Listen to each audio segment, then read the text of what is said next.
then kita punya assembly point.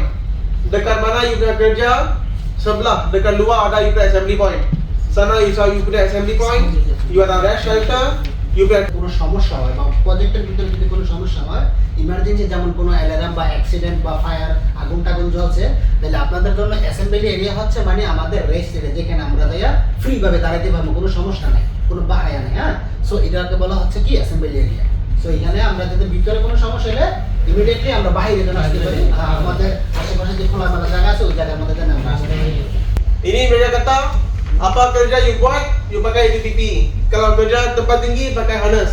Kalau buat welding pakai welding hood. Pakai welding hood, jangan pakai sunglasses, okay? Itu macam. ওকে, যারা উপরে কাজ করবেন, high যারা কাজ করবেন, উপরে যারা কাজ করবেন, সেফটি আনাসটা লাগবে কনফার্ম। হ্যাঁ, সেফটি আনাস গান দিয়ে কাজ করতে হবে, যাতে আপনাদের সেফটির জন্য কোনো এবং একের মধ্যে যারা কাজ করবেন তাদের জন্য হেলমেট, বাজু এবং সেফটি শু এনাফ। যে সময় কাজ করবেন তখন হেলমেট পাঠাই করে কাজ করবেন। এটা আছে আবার একটা ফিতা বাজু, ওইটা হইতো না। হ্যাঁ, 2 নম্বর হেলমেট, এরপর সেফটি শু, হ্যান্ড গ্লোভস। আর যদি আপনারা গ্রাইন্ডারে কাজ করেন, যে গ্রাইন্ডার পাকাই করবেন, তাহলে আপনার গ্লাস লাগাই দিবেন। ওকে।